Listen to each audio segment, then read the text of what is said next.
হঠাৎ করে আজকের দিনটা একদম অন্যরকম কেন হয়ে গেল। ঘুরতে যাওয়ার জন্য নয়, এমন একটা কাজের জন্য বেরোতে হয়েছে যেটা যাওয়ার অবশ্যই দরকার। আর সেটা ভাবতেই পারিনি যে এমনটা হবে। থাম্বনেলে যে দেখছো রক্তদান, আসলে আমি কার জন্য রক্তদান করতে যাচ্ছি। এই প্রবাসের মাটিতে এতটাই গুরুত্বপূর্ণ এটা যে তোমরা ভিডিও শেষ অবধি না দেখলে তোমরা বুঝতে পারবে না যে কেন আমি বলছি এতটা গুরুত্বপূর্ণ।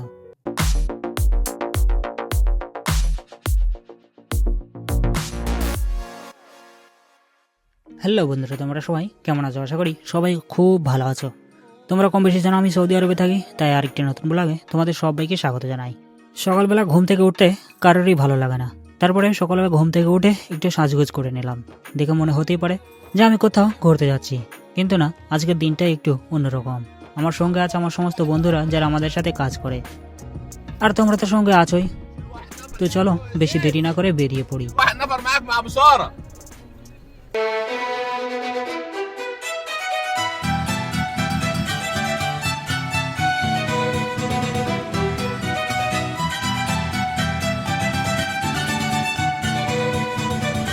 আমি যে গাড়িতে রয়েছি সে গাড়িতে আমার সঙ্গে রয়েছে আবনুরা, ইসমাইল, সুজন, সুমন এবং লালটু ভাই।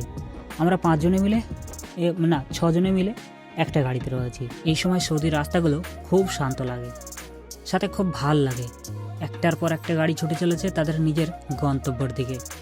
সকালের হালকা হলুদ রোদ দেখতে সত্যি অনেক সুন্দর।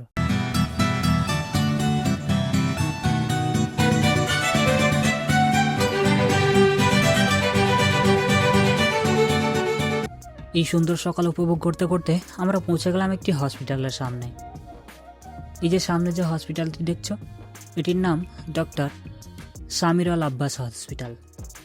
এখানে কেন এসেছি এই প্রশ্নের উত্তরটা মাথায় ঘুরতেই পারে। একটু ধৈর্য ধরে দেখো, তোমরা উত্তরটি পেয়ে যাবে। তার আগে আমার মাথায় একটা প্রশ্ন উঠেছে, হসপিটালের ভিতরে ভিডিও করতে দেবে কিনা। কেউ কিছু বলবে না তো কি জানি, তবু চেষ্টা করব। তোমরা তো আছো। ওমা, এখানে দেখছি কেউ নেই, কি জানি লোকজন আছে আবার কি নেই। সকালটা এখনও পুরো হয়নি, বেশ সময় হলো বসে রয়েছি। জানতে পারলাম হসপিটালটি সকাল 10টার আগে খুলবে না, আর আমরা এসে বসে আছি সেই সকাল 9টায়। খিদে পেয়েছে, পেট চুইচুই করে, পেটে একদম কিচ্ছু নেই। কোম্পানির কিছু বড় মানের লোকও এসেছে, তাদেরকে একটু অনুরোধ করে বললাম যদি আমাদের সবার জন্য জলখাবারের ব্যবস্থাটা যদি করে দিতে তাহলে খুব ভালো হয়, কিন্তু সেটা বোধহয় সম্ভব নয়। তাই আমি আর লালটু ভাই তাদের উপর ভরসা না করেই হসপিটালের নিজস্ব একটি ছোট্ট ক্যান্টিন রয়েছে, সেখানে চলে এলাম। এসেই একটি এগরোল আর কফি নিয়ে নিলাম। খাওয়া দাওয়া শেষ করে আবার ঘুরে এলাম, আর ঘুরে ফিরে দেখি ওমা, কোম্পানির সেই বড় তরফের বড় পরিমাণের যে লোকগুলো তারা জলখাবার বিতরণ করছে। তাদের ভিতরে আমরাও ঢুকে পড়লাম। আমরা সেগুলোর ভিতর থেকে জলের বোতল আর কিছু জুসের প্যাকেট আর সাথে একটি করে রুটির প্যাকেটও নিয়ে নিলাম। কি জানি পরবর্তীতে আবার যদি খিদে পাই তখন এই সব জিনিসগুলো ব্যবহার করা যাবে। আর এখন একটা খেয়ে ايش كم واحد ولا اثنين؟ وبعدين نجيب 4 عصير حبل المفروض ده. يعني عصير برضه اثنين؟ واحد. طيب ابشر হ্যাঁ يا اخي انت এখানে আবুনারার ভাই আবু সারা রয়েছে। তাকে আমরা পাঠিয়েছি যে এই হসপিটালে আমরা বসে থাকতে পারবো কিনা। সে আমাদের ঘুরে এসে বলল সে বেশ পারেও এগুলো। ঘুরে এসে বলল যে আমরা এখানে বসে থাকতে পারবো না। তাই আমরা আর কি করব, ওখানে না বসে আমরা চলে যাচ্ছি নিচে। নিচের দৃশ্যটা কিন্তু খুব দারুণ, মনোমুগ্ধ করার মতো সুন্দর একটি পার্ক রয়েছে, আর জায়গাটাও ঠিক তেমনই।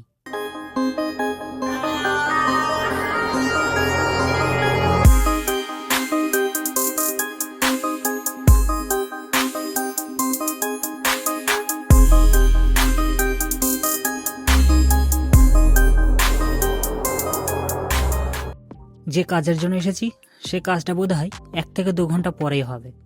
তাই সোনালি রৌদ্র গায়ে মেখে পই পই করে এদিক ওদিকে সবাই মিলে ঘুরতে লাগলাম। কিছু করার তো নেই, হসপিটালে যেহেতু বসে থাকতে পারলাম না, তাই ভাবি একটু ঘুরে দেখি। জায়গাটা খুব সুন্দর লাগে, আর সকালের এই সুন্দর আবহাওয়া, পরিবেশটাও খুব শান্ত, তাই আমরা এদিক ওদিকে ঘুরে বেড়াতে লাগলাম। এই যে ভদ্রলোকটাকে দেখছো, এনার নাম হলো সুজন। আর সব থেকে বেশি ভিডিওতে মানে এনাকেই দেখা যায়। আমার কাছে সব থেকে বেশিই থেকে থাকে ইনি।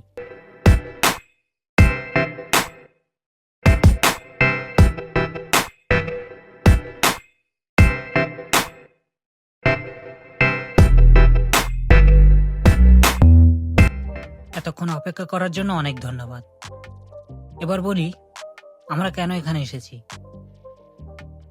আমরা এসেছি রক্তদান করতে, হ্যাঁ, ব্লাড ডোনেশন করতে। বিদেশের মাটিতে দাঁড়িয়ে এভাবে রক্ত দেওয়াটা আমার মতন প্রবাসীদের জন্য খুব বড় একটা ব্যাপার।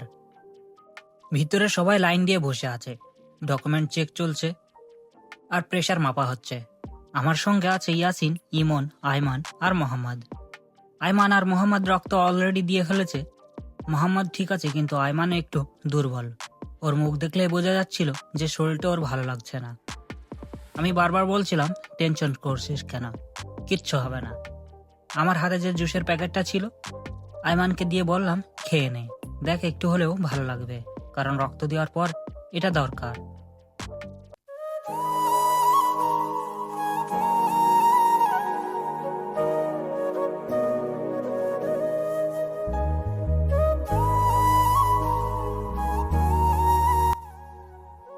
অনেকে ভাববে আমি নিজে কেন রক্ত দিলাম না।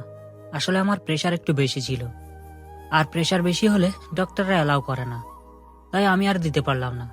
মনটা খারাপ লাগলেও স্বাস্থ্যের কথা তো ভাবতেই হয়। এখন তোমাদের যে প্রশ্নটা, সেটার উত্তর দিই। প্রশ্নটা হলো যে আমি এখানে হঠাৎ করে রক্তদান করতে কেন এলাম। আমাদের কোম্পানির যে বস এই হসপিটালেই ভর্তি, ওনার অবস্থা গুরুতর আর অনেক রক্তের প্রয়োজন বা দরকার। এ কারণে যতটা সম্ভব আমরা সবাই মিলে সেই লোকটির পাশে দাঁড়াতে আমরা সবাই একসঙ্গে হঠাৎ করে এখানে চলে এসেছি। আমি রক্ত দিতে না পেরে মনটা খারাপ হলেও আমার বেশ ভাল লাগছে। জীবনে ভালো কিছু করার জন্য চেষ্টা তো করেছিলাম অন্তত, যেটা আমার জীবনকালে এর আগে কখনো রক্তদান করা হয়ে ওঠেনি। কিন্তু তোমরা কমেন্ট করে জানাতে ভুলো না যে তোমরা কখনো রক্তদান করেছো কিনা, আর যদি করে থাকো তাহলে সেই সুন্দর অনুভূতিটা অবশ্যই শেয়ার করতে ভুলো না। তো বন্ধুরা, আজকের ভিডিওটা যদি একটু ভালো লেগে থাকে তাহলে একটা লাইক করে দিও। এমন বাস্তব জীবনের গল্প নিয়েই এই চ্যানেলটা ধীরে ধীরে এগোচ্ছে। নতুন হলে সাবস্ক্রাইব করে নিও আর পাশে থাকা বেল আইকনটি চেপে রেখো। দেখা হবে পরের ভিডিওতে, ততক্ষণে ভালো থেকো আর মানুষের পাশে দাঁড়াতে ভুলো না। ভালো কিছু করার আগে একটু পিছু পা হটো না। দেখা হচ্ছে অন্য কোনো ভিডিওতে অন্য কোনো টপিক নিয়ে। বাবাই, ভালো থেকো সবাই।